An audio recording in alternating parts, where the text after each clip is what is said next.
ಮುಂಬರುವ ರಾಮೋತ್ಸವದ ಸಂದರ್ಭ ಅಯೋಧ್ಯೆಯಲ್ಲಿ ರಾಮಮಂದಿರ ನಿರ್ಮಾಣ ಕಾಮಗಾರಿ ಆರಂಭವಾಗಬೇಕು ಎಂಬುದು ನಮ್ಮ ಆಶಯವಾಗಿದ್ದು, ಈ ಆಶಯ ನೆರವೇರುವ ನಿರೀಕ್ಷೆ ಇದೆ ಎಂದು ವಿಶ್ವ ಹಿಂದೂ ಪರಿಷತ್ ಕಾರ್ಯಾಧ್ಯಕ್ಷ ಅಲೋಕ್ ಕುಮಾರ್ ಹೇಳಿದರು.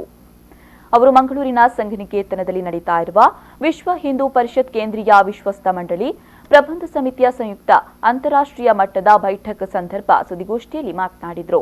ಏಪ್ರಿಲ್ನಲ್ಲಿ ನಡೆಯಲಿರುವ ರಾಮೋತ್ಸವ ವೇಳೆಗೆ ಅಯೋಧ್ಯೆಯಲ್ಲಿ ರಾಮಮಂದಿರ ನಿರ್ಮಾಣ ಆರಂಭವಾಗುವ ಸಾಧ್ಯತೆ ಇದೆ ಎಂದು ಹೇಳಿದರು. ಇನ್ನು ಅಯೋಧ್ಯೆಯಲ್ಲಿ ಶ್ರೀರಾಮ ಮಂದಿರ ನಿರ್ಮಾಣ ಸಂಕಲ್ಪದ ಹಿಂದೆ ದೊಡ್ಡ ಶಕ್ತಿಯಾಗಿ ಇದ್ದವರು ಪೇಜಾವರ ಶ್ರೀ ವಿಶ್ವೇಶ ತೀರ್ಥ ಸ್ವಾಮೀಜಿ ಎಂದು ಅಲೋಕ್ ಕುಮಾರ್ ಅವರು ಪೇಜಾವರ ಶ್ರೀಗಳನ್ನು ಸ್ಮರಿಸಿದರು.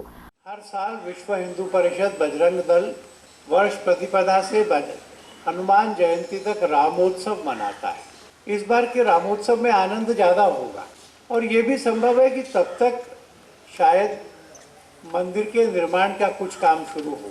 तो पूरे विश्व के हिंदुओं को आह्वान किया है कि प्रत्येक घर में, प्रत्येक मंदिर में, प्रत्येक गांव में इस बार रामोत्सव सब हिंदू इकट्ठा मिलकर के मनाएंगे, उत्साह के साथ, आनंद के साथ मनाएंगे. और जिन 3.25 लाख गांवों से रामशिलाएं गई थी, कंसेक्रेटेड ब्रिक्स गई थी अयोध्या में मंदिर बनाने के लिए, उन सब गांवों में तो बड़े सम्मेलन होंगे. तो पूरे विश्व में हर हिंदू बस्ती के अंदर वहाँ का हिंदू समाज मिलकर के इसका आनंद मनाएगा.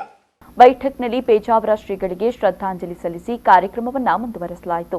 ಈ ಸಂದರ್ಭ ವಿಶ್ವ ಹಿಂದೂ ಪರಿಷತ್ನ ರಾಷ್ಟ್ರೀಯ ಸಹ ಪ್ರಧಾನ ಕಾರ್ಯದರ್ಶಿ ಡಾ ಸುರೇಂದ್ರ ಕುಮಾರ್ ಜೈನ್, ವಿಜಯ್ ಶಂಕರ್ ತಿವಾರಿ, ಮಂಗಳೂರು ವಿಭಾಗ ಕಾರ್ಯದರ್ಶಿ ಶರಣ್ ಪಂಪೇಲ್ ಉಪಸ್ಥಿತರಿದ್ದರು.